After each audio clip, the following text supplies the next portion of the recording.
Hi, and congratulations on your 2021 Nissan Altima SR. This is an absolutely amazing vehicle. It's an all-wheel drive that is going to drive like a luxury vehicle while still giving you everything that you want and need in a car. Let's have a look at what you're getting with this amazing vehicle. We're going to start here with the infotainment system, where you've got a beautiful 8-inch full screen touchscreen. And as we see here on the SR, I do have a navigation system. With my nav system, I have free updates, which I can do either by USB or by Wi-Fi. I've got full directions on other videos on how to go about that. I also have access to my audio system here. In the settings, to hook up a phone, I just want to go into connections, and then I'm going to hit add new. From there, I'm going to go into my phone in the settings under Bluetooth, and I'm going to look for my Altima. I'm going to add that. If I'm on an Apple phone, I'm just going to press pair as soon as the numbers show up, and then press allow, and that's it. You're done. If you're on an Android phone, you're going to press pair, and then you're going to press allow or OK twice. Now, if you do have a lock screen on your Android phone, especially if it's a Samsung, from there on your phone, back out of the Bluetooth settings, go down to the security settings. You're looking for smart lock, and then you're going to add a trusted device, and the device that you're going to add is going to be my Altima. If you don't do this, you're not going to get very far before your phone disconnects from your car. But if you do that, that will prevent any issues. Now, when you get home, I want you to go into the Wi-Fi, turn it on if it's not already on. And once you do this, you should get a list of any dealerships or any Wi-Fi connections that are close by. You're going to connect to your own Wi-Fi, and then you're going to allow it to do any system software updates anytime that there is one available. But if you want to go in and check on your own and force it, you simply go to Info, go over one screen into System Information. From there, under System Software and then Update, you can hit check for an update. Now, I'm too far away from our dealership to connect to the Wi-Fi at the moment, so I can't really do this. And then for your map updates, you're just going to follow the same thing. And like I said, I do have videos on each of these, so feel free to check those out. For your clock, it should be automatic, simply for the fact that you have the navigation system. If you want to manually adjust it, you can come in, you can offset everything here. Now you see here it's already set for auto for me, so that's fantastic, but if I wanted to adjust it, I can. I'm going to back out of here, and now I'm back to my radio sources here, and I'm going to hit the source button. I've got AM, FM, satellite, which is free for the first 3 months. USB 1 and 2, which are down below here. 1 is a Type-C USB, 2 is just your traditional USB. Bluetooth, auxiliary, and once they're connected, Apple CarPlay or Android Auto or both will become available options here as well. So I'm going to back out of here, and we're back there. Down below, I've got my climate control. It is dual climate control, which we can see. So I'm going to set this to sync. Now everything's set for the driver's side. I also have my heated seats and my heated steering wheel. Now with this, what I tend to recommend is find a temperature that you're comfortable with, press auto, and never worry about it. If I manually adjust the fan or where my airflow is going to go, auto turns off. So I'm just going to set that back. When it's on auto, as soon as your vehicle starts to warm up in the winter, your fan will start to dial up all on its own, and it's going to do what it has to get you up to that temperature as fast as possible, and then what it has to just to maintain that temperature. In the summer, it will do what it has to cool you down to that temperature as quickly as possible. Now with your remote start system, regardless of what my climate control is set for here, and you see on auto right now it's set for the floor because heat rises. If it is below 3 degrees outside and my engine is cold when I remote start, as I did with this when I got in, all my air gets focused up on the windshield and on the front side windows via the vents up on the dash here. My heated steering wheel automatically turns on, as does my rear defrost, which activates my heated side mirrors. As soon as I get in and engage the vehicle, rear defrost, heated side mirrors, and heated steering wheel all stay on. Because my heated seats were already on before I turned it on, they started warming up as well. When I get in, my climate control goes back to normal when I engage the vehicle, but the rear defrost and heated steering wheel and heated side mirrors all stay on, as did the heated seats if they were already on. Down below here we have our electronic parking brake, which works remarkably well. We do have an auto dimming rear view mirror with HomeLink with up to 3 connections on it and a panoramic, or sorry, just a moonroof on this. Over here at my steering wheel, Bluetooth hands-free for my phone. So this button will answer a call or hang up, while this button will allow me to make an outbound call or access the voice recognition system on my phone.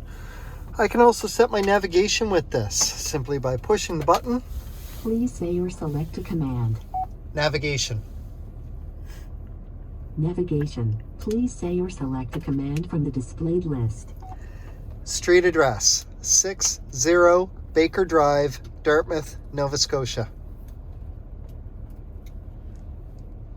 Please wait. Street address, showing matching locations. Please say or select an item number from the displayed list. 1. 160 Baker Drive, Dartmouth, Nova Scotia. Calculate route or adjust location. Calculate route. Calculating route. The route calculation is complete. Proceed to the nearest road. Alright, so as you saw there, I can set my navigation simply by the voice recognition here. Now, every time that it starts to speak to tell me to say a command, I can hit that button again and override it and just speak the command.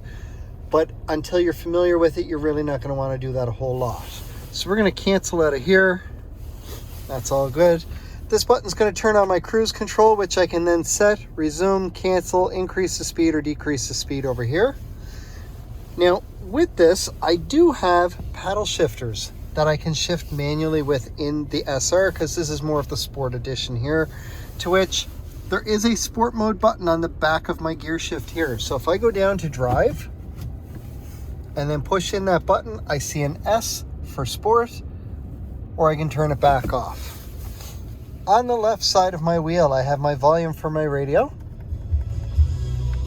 Very easy to operate. And we're going to switch this over to audio just so that we can see I'm on preset number 6.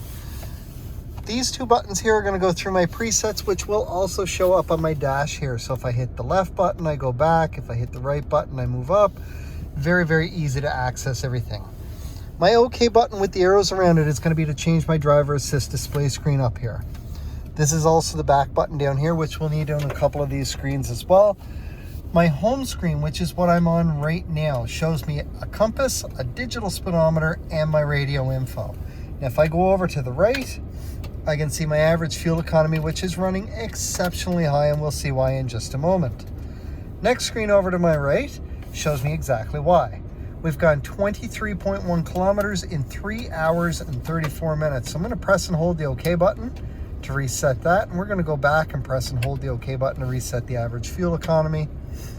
Oh, back over to that screen, because I see I've got an arrow with a couple of dots. So if I press the down, my tire pressure will show up here once I start to drive. Now, the beauty of this is, whether I drive or not, and whether I'm on this screen or not, if I get a low tire, it's going to pop up, tell me low tire pressure.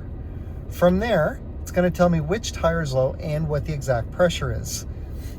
Once I go to a service station or somewhere that I can get access to an air pump, I'm simply going to get everything ready and go to the tire that it says needs air. And from there, I'm going to start putting air in. When I get to the right pressure, providing I've left the car either in an on position or running, the horn will beep to tell me when to stop. If for some reason I continue putting air in or went to the wrong tire, there is an upper limit that you'll hit. When this happens, it will beep 3 times in a row. Please stop putting air in that tire at that point. However, if that happens, you can either do that to all 4 tires or start letting holy cow. Start letting air back out of the tire that you were just putting it in. And when it gets back down to the correct pressure, the horn will beep again to tell you to stop. Our next screen to the right is our navigation. So when I do not have a destination set, I see a car and a compass there.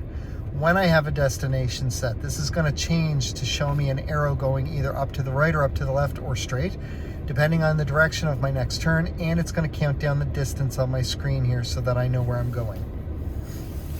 Our next screen over shows me my radio info. Now, while I'm on this, on the bottom I can see press OK for source. So I do that, and now I can pick and choose what the source of my audio is. If my phone is connected, Bluetooth becomes an option. Apple CarPlay or Android Auto will become an option if I'm connected as well. we're going to hit the back button here to come back out of here. Our next screen over to the right is for my safety features. So, you have automatic emergency braking with forward collision warning. Forward collision warning is something you will experience at different points depending on driving habits and the area that you're in. For example, if you're driving along and the car up ahead of you is turning into a driveway or turning onto a side road, they're doing about 10 or 15 around the turn as you're doing 50 or 60 kilometers an hour approaching them.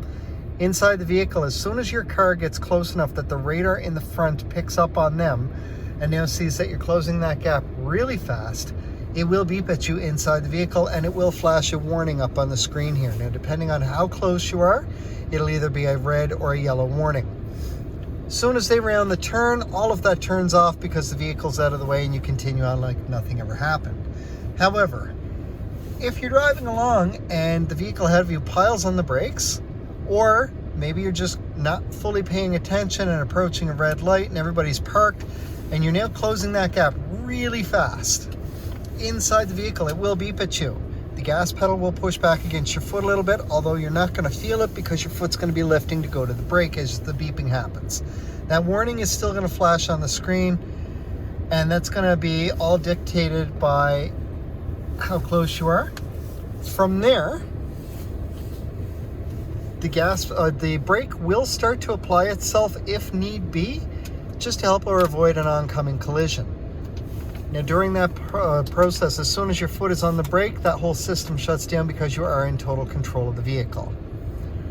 Your pedestrian detection works the exact same way, only it's going to happen faster, and it's going to be fully on the brake because the pedestrian who walked out in front of you does not have forward momentum, while the car that slammed on the brakes in front of you does.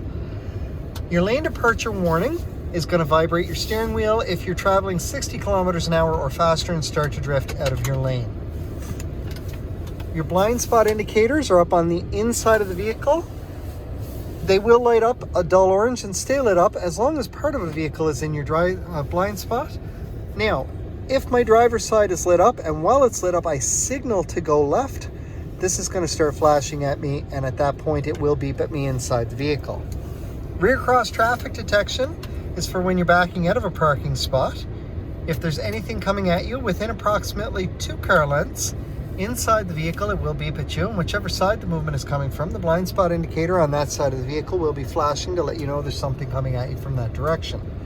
You have rear sonar in this as well, so as you start to get close to something, it's going to start beeping slowly, and the closer you get, the faster it will beep until you get to a steady tone. Now, with that, if you're still backing up in that steady tone, your rear emergency braking is going to kick in and fully apply the brake approximately 1 foot away from whatever is behind you. Hold the brake for 2 seconds before releasing it. Hopefully your foot is on the brake at that point. High beam assist is for when your headlights are on.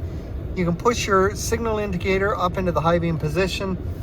I'm going to cover off one of the sensor up here to force the headlights on. And once our headlights come on,